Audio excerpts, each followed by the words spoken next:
I'm too tired for this right now, boys, but today is episode 2 of Story Times with Super Snake. This video is going to be when I was younger than before, because of course, this was when I lived in Africa. I think it was like the start of second grade. That's when I moved over to Africa. I lived in Nigeria, Lagos, and then Jos, right, for like 5 years in that time period. Overall, I think I've lived in Africa for 6.5 years, maybe. I don't know the exact years. Yeah, at that point, I lived over in Africa for 5 years. I liked Africa. I really did enjoy it. I like the people over there better than the ones in America. In Africa, people are just overall nicer in Africa. Like, bro, I just don't know how to explain it. This was when I was younger. I don't know what age I was. Maybe 10 years old. I forget how old I was, but I know I was like around 10 years old, boys. This is the time of where I almost got kidnapped, boys. I almost had my toe snatched, bro. I was about to get finessed. I was gonna get put to sleep for forever. But anyway, boys, yes, this is the time of when I almost got kidnapped. Like I said, this was around the age where I was 10, boys. And at the time, I was at a missions trip, hospital type beat for people in Africa, right? There was a really big building that we were staying at. It was pretty fun. It was like 2 weeks long that it lasted, boys. So, I was doing my own thing, pretending as if I was helping because, bro, I was absolutely useless there. Counted medicine there. My mother was there. My father, like, ran the whole thing, right, over there.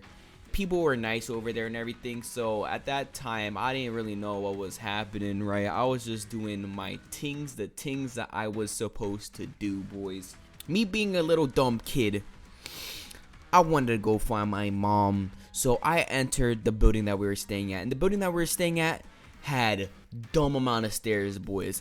I don't even know how many floors it had, but it didn't have an elevator, boys. You had to walk up the stairs.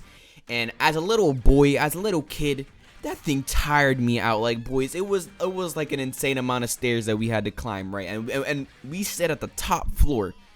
So I had to walk up this entire building, boys. So of course, like I was saying, I was looking for my mom, right? I walk upstairs, the stairs, I couldn't find them. I walked back down, still couldn't find them. Looked around the entire compound place that we were staying for the medical trip, and I still couldn't find my mother. I don't know what was happening, but boys, I was freaking out. I'm a little, like, what, 10-year-old, 11-year-old, and I'm looking for my mom, bro. Like, I was about to start crying or something. I just, I felt scared, boys. And I go back into the building to go back upstairs just to stay in the room instead of just wandering outside, boys, right? And I feel a presence behind me, boys. Just a presence that made me feel uncomfortable, right? And this man came up behind me and placed his hand on my shoulder, bruh. And he said, I don't know the exact words that he said, but he said something along the lines of, "I know you're Fuda. Come in my room." Bro, it was something like that, bruh. He said something on the lines of, "I know your father. Come in my room." So, dude, I'm not gonna go disobeying a dude that knows my father, right?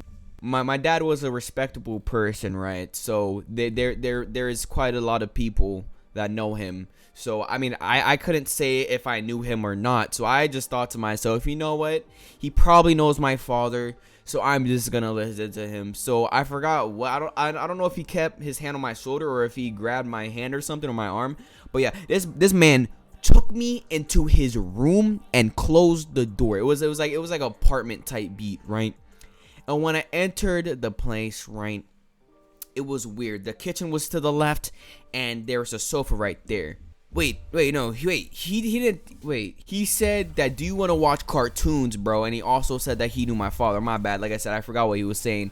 He said that if I liked cartoons and if I would like to watch, right? And then he also said that he knew my father, right? So yeah, that's when he took me inside, and there was a sofa. I sat down at the sofa. I felt really uncomfortable, but he turned on the TV and he started playing some Cartoon Network, boys. I was watching some Cartoon Network, and Again, I don't know if he said anything, but this man went to the room behind, right? There was a door behind the sofa where it went to the room, right? So he said something about how he was gonna go into the room and do something. Me being a little kid, I was like, you know what? I'm not gonna even ask. I just started watching TV. But I really did not want to go into the room. I did not want to watch cartoons. He just asked if I liked cartoons, and I said yes. And he said, well, I have cartoons, come watch. I know your father, right? That's all he told me, right? And I wasn't gonna go disrespect somebody, just be like, no, I don't want to, right? And just run away, right? I'm not gonna do that. So, especially since he said that he knew my father, right? I thought to myself, I gotta get out of here, bro, because my toes are about to get finessed.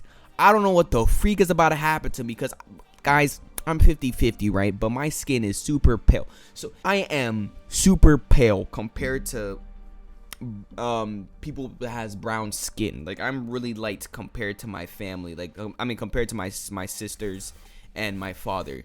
Just because my mom is white, of course, since I'm 50-50 and all that. I don't know if they wanted that white chocolate or something. I don't know if they wanted that milky chocolate or something, right? If they wanted to sell me or anything, boys. But I was freaking out sitting on the sofa.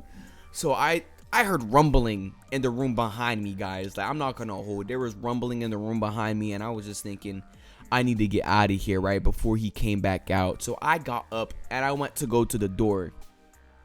No, there was no handle.